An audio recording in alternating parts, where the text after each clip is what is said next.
This is Inspirational Women, a weekly series shining the spotlight on female trailblazers making a true difference in our community. Once again, here is Kate Daniels. I finally made the time to visit the amazing Cougar Mountain Zoo, a real gem in this community, a reflection of our values of education and conservation. Cougar Mountain Zoo is always looking to find ways to be present in our lives to enhance all life on this planet. So Kyla Cain, an Education Curator at Cougar Mountain Zoo, joins us to showcase some of the summer activities which will enrich all of our lives, and in particular, young kids. Kyla Cain, good morning. It's wonderful to welcome you once again, and especially during a different season. And we'll probably get to the end of the year season and all the joys around the Reindeer Festival. But here it is, springtime leading into summer, and there's just so much beyond my comprehension even that goes on at Cougar Mountain Zoo, and you so generously invited me to visit recently, so I have, I think, even a greater appreciation for Cougar Mountain Zoo and for the work that you do. So thank you. Well, Kate, thank you so much for that. It's also great to be seeing you once again and getting to chat in a different season. Like you said, it's a little warmer than when we usually are meeting and talking about zoo things. It was lovely getting to show you around and introduce you to our animal ambassadors here at the zoo, so you could really see what a difference it can make for people to get to interact and engage with these animals, and then how our guests go forth and proceed with wildlife conservation after getting that kind of hands-on or in-person experience. And, that's where I think visiting Cougar Mountain Zoo is really critical, because just to be there is this immense experience. You introduced me to the 3 lion cubs that are there. Getting to see them just creates a connection, creates this bond. I think we really begin to see how we're just so connected to nature. And calling them cubs, they are pretty big. What did you say they are, 90 pounds?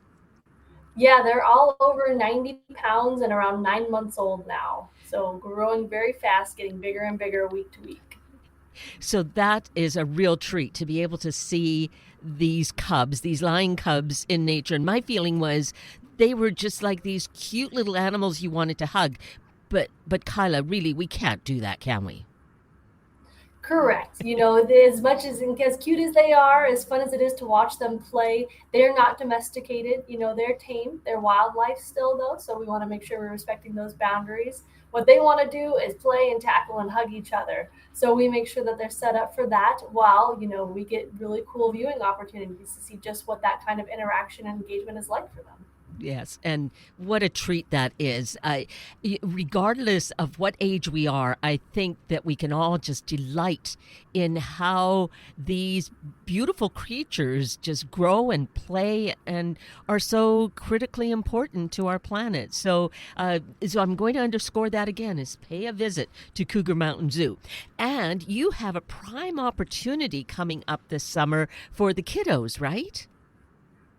Yes, we do. We are very excited to be sharing that we are hosting our first ever zoo summer camp, Camp Cougar Mountain. So we are hosting a couple of different age ranges throughout the week and alternating those age ranges so that kiddos are able to come here, get one-on-one experience with their counselor and zoo staff, get to learn about animals up close and personal, do guided activities and assignments that help them not only have fun, but to learn and grow. We're following the next generation science standards to make sure that everything that we're teaching is standardized and something that the kids will be able to use going forward in their schooling. We want it not to just be fun, but something worthwhile for them that helps them engage mentally as well as physically. We'll have fun activities that can be accommodated to make sure that every camper is able to participate in their own way.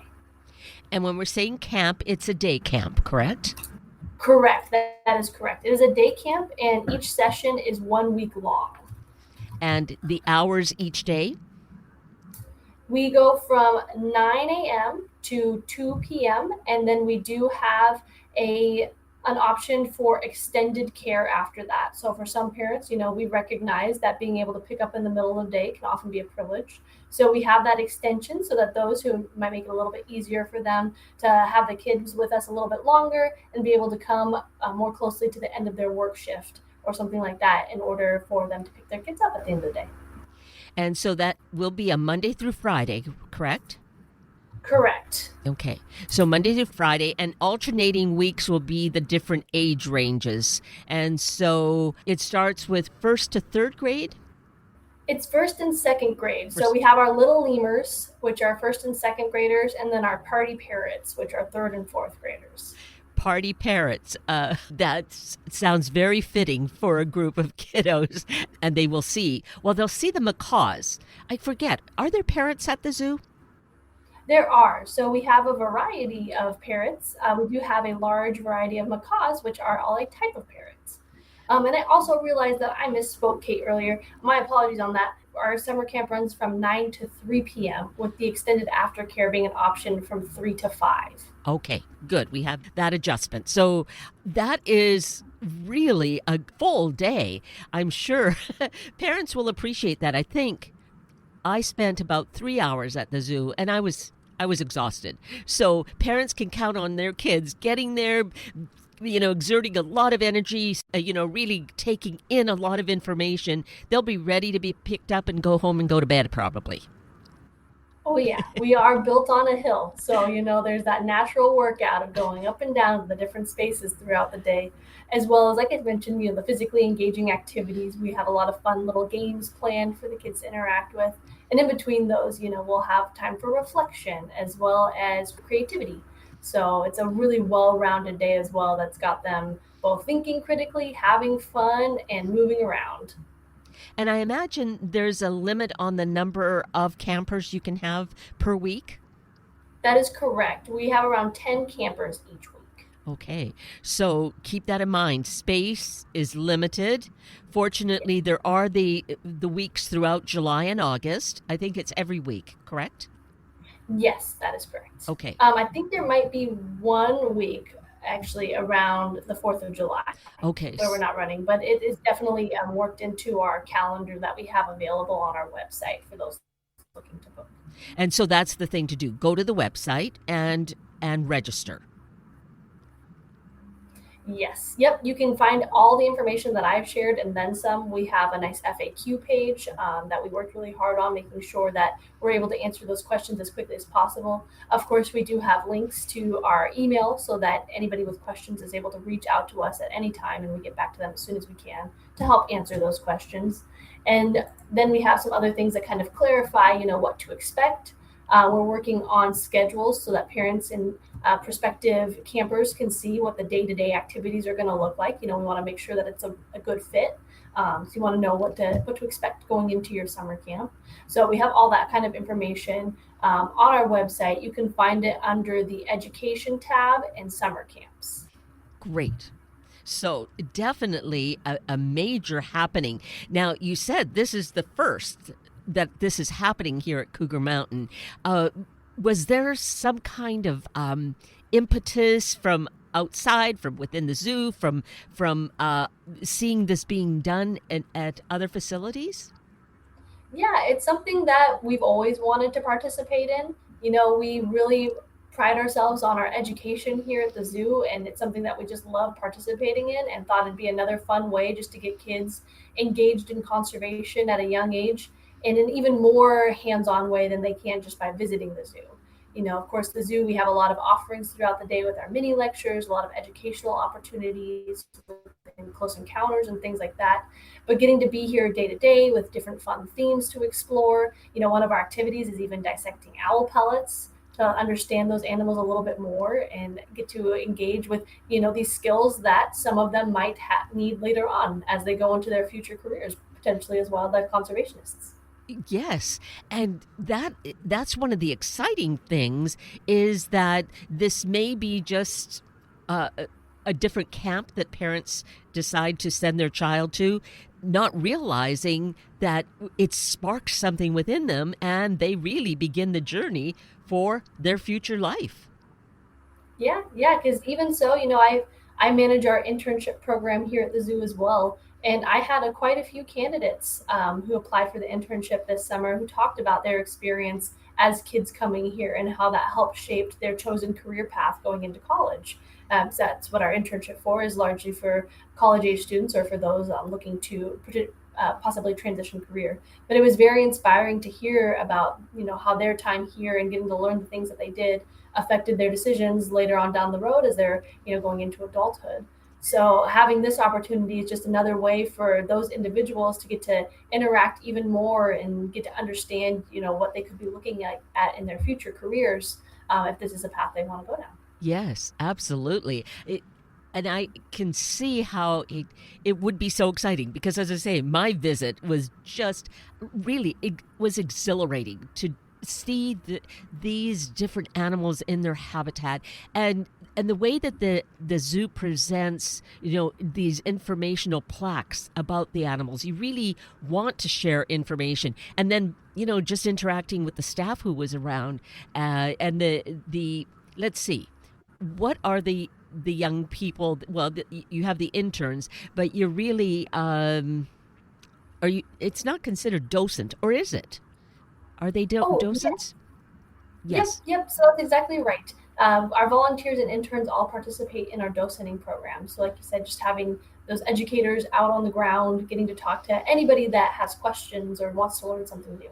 And they were so helpful. They had their own personal experiences to share. Like when we were walking down the path and came along with one of the docents having the little turtle Pepperoni out for a walk along the sidewalk, and having the backstories and just information about this creature itself.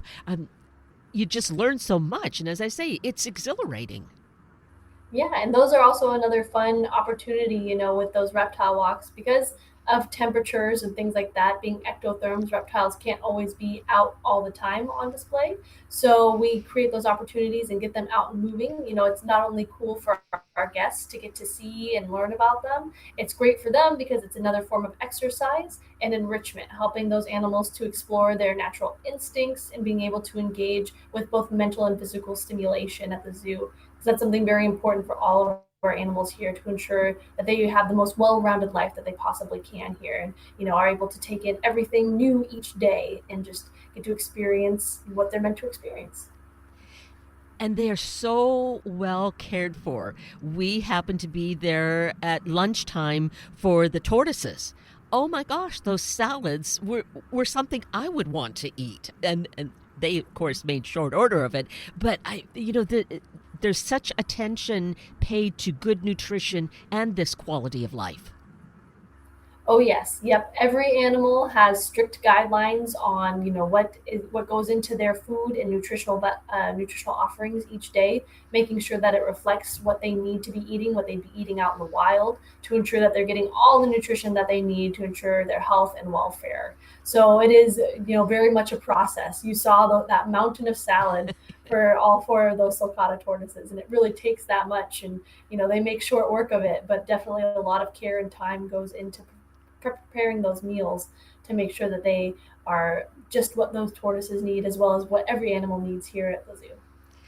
Yes, and that I think speaks to how amazing and how important Cougar Mountain Zoo is in terms of the care for our natural life for these animals, for caring for them, seeing how they're an integral part of life here. And as you say, like with these salads, for instance, honestly, it was really prepared as it was on a huge platter, so I would not be eating on a big platter like that. Really, like I think it was a baking pan. And the thing is, it looked just like a salad, though a smaller portion of which we would eat. So there's that kind of care and attention that, again, speaks volumes to what is needed and what Cougar Mountain Zoo does for these animals. Yep.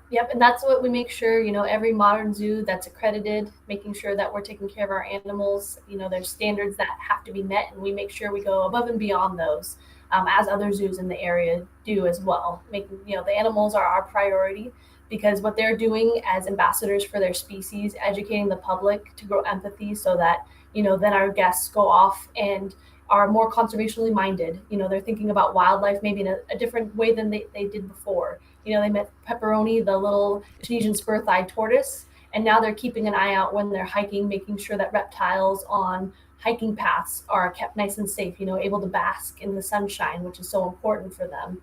Or, if they're out hiking, they're being mindful of potential cougars in the area, and they're taking all the precautions that they need to for those animals and bears and wolves and things like that to ensure their safety and the safety of those wild animals.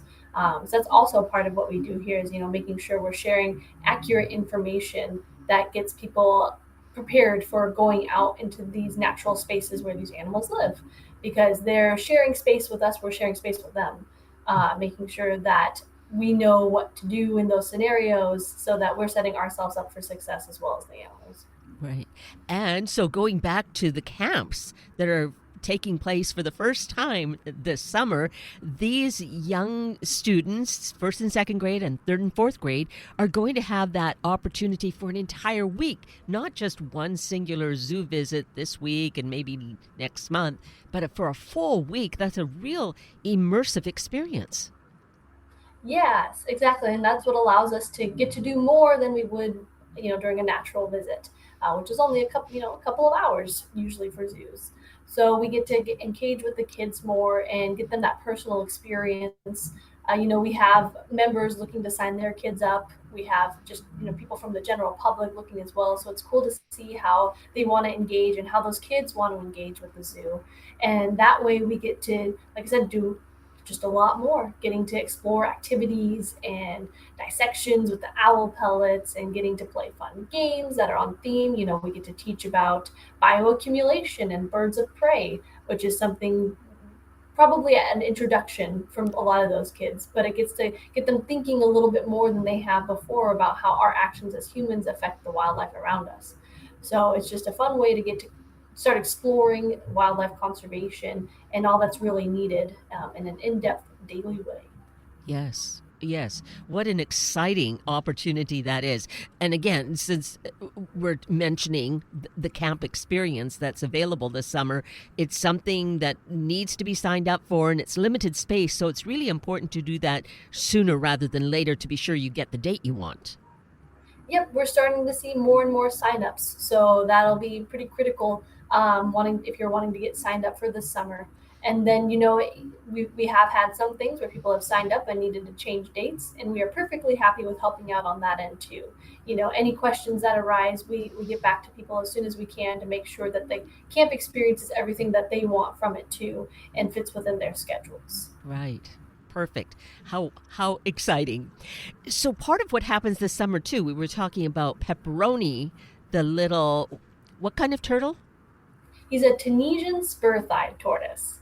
And a beautiful coloration. He's just amazing. But you have another turtle who has a birthday bash coming up. We do.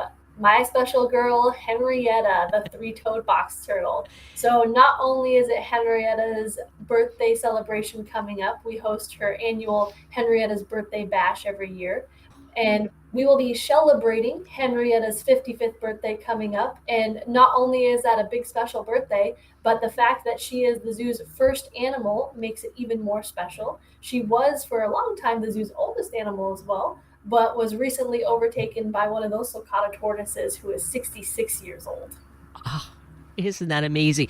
So she was the very first one at the zoo. Yep, the zoo's very first animal, Henrietta. Oh, isn't that amazing? How exciting. So no wonder she deserves a special celebration. Celebration. Yes. Celebration.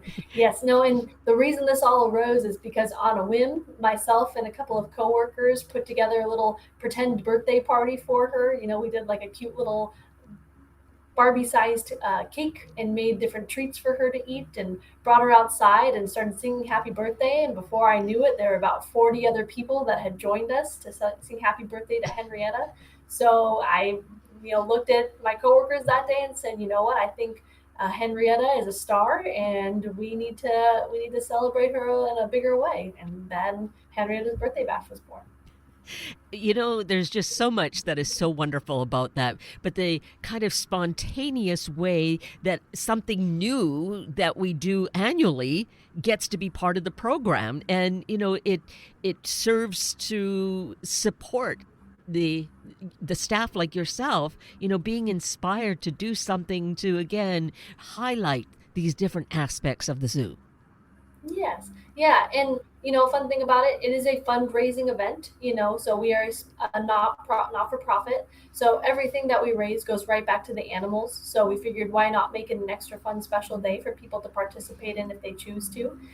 There are aspects of it, like you can pay for game tickets and win prizes and things like that, but none of it's mandatory. If you just want to come into the zoo for that day, you are perfectly welcome to do so. And then if you want to engage with the fundraising aspect of Henrietta's birthday bash, we have fun things in store for that as well. You also are unique in the respect of having the zoo library. I believe that's what it's called, the Pathway, right? Yes, the Wildlife Tracks Library. Yes. And that is unique, isn't it, in the country?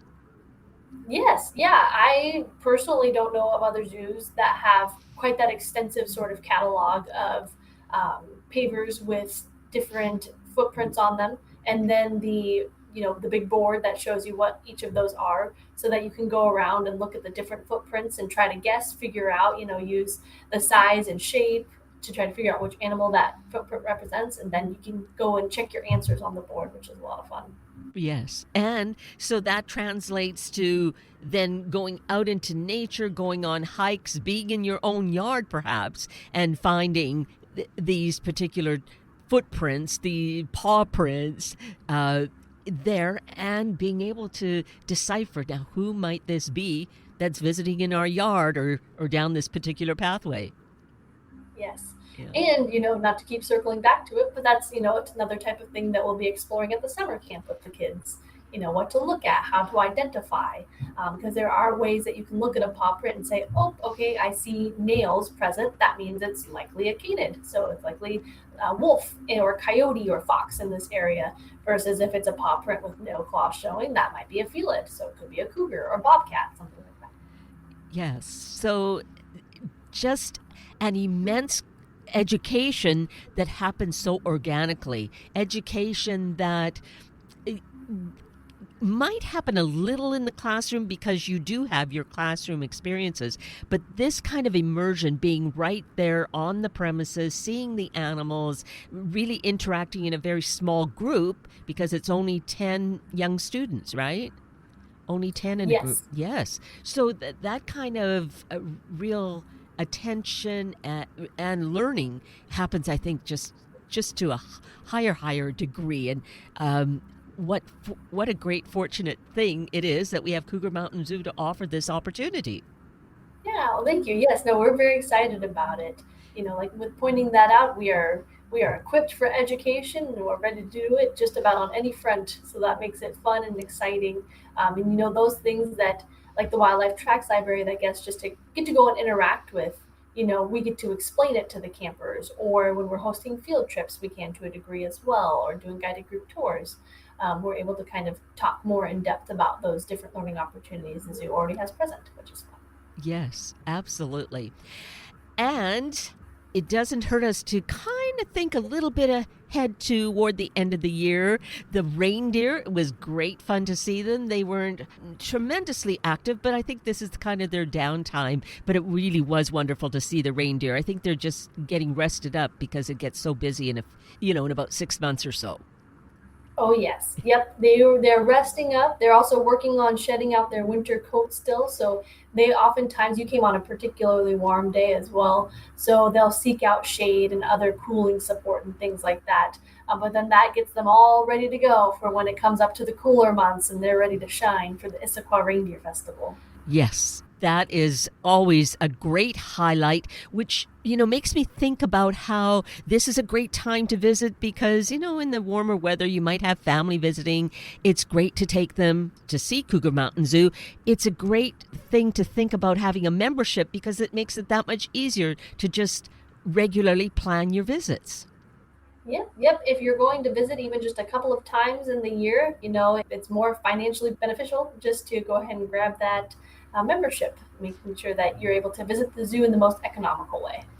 Yes, and we do it for ourselves economically, and it helps to support the zoo, which means that the animals are getting well cared for. It means all the staff is being cared for as well, because, much as you love the animals, you also must live and pay bills and such things. So it's a really important relationship that we have, is to be supporting each other. Yep. And then ultimately, with those funds, we take care of the animals, and then we work towards our mission of conservation through education. Everything beyond that is going to our partner organizations like Panthera and the Lemur Conservation Network and Harmonia down in South America to help the animals that we represent here out in the wild as well. It is an amazing, amazing place, and I can't underscore enough how it is. We're fortunate that it is right here in our neighborhood that we get to visit, and there's nothing quite like it. Talking about it is one thing, as I well know. Being there is just so totally different and something we owe ourselves. So I thank you for inviting me to visit, Kyla. Yes, and thank you so much for coming out to visit, Kate. It was great to get to show you around and introduce you to some of those animals that you've gotten to talk about. Getting to see the reindeer in their summer coats with the antlers in velvet versus when we get to reindeer festival time and they're all, in their fancy antlers and in their winter coats. So just a fun, different learning experience to get to see them in that way as well. Yes, that is so, so true. And so all the things we've talked about, particularly because summer camp is coming up soon, it's important to register. So the web address that we want to go to is cougarmountainzoo.org/camps. Great. Well, again, it's so wonderful to see you so soon, but also just to have you share this information with all our listeners, Kyla. You are a wealth of information. Thank you for being such a dedicated Cougar Mountain Zoo staff employee, but also lover of these animals. Well, thank you so much, Kate, and thank you for bringing me on today and letting me talk about the various activities that the zoo will be hosting, not just this summer, but beyond in the winter and fall. And we look forward to anybody that comes and enjoys in our summer camps this year. We think it's going to be a really great time. Yes, we hope they're packed to the gills. Waiting list only, right? Yes. Yeah. Well, many thanks to you, Kyla. Thank you, Kate. Thank you for being here this morning to meet these special guests who are following their passion and doing so, making the world a better place. Please check this station's website for the podcasts for more information about these guests, and please share the stories with your family and friends. I'm Kate Daniels. If you'd like to connect with me, simply send me an email, katedaniels@hubbardradio.com. I leave you with this thought. I shall pass this way but once. Any good that I can do or any kindness I can show to any human being, let me do it now. Let me not defer nor neglect it, for I shall not pass this way again. Thank you for listening to Inspirational Women. Tune in every Sunday morning at this time to hear about those truly empowering the Northwest community, all for the greater good. Sunday Morning Magazine and Inspirational Women are a public service of Hubbard Radio Seattle.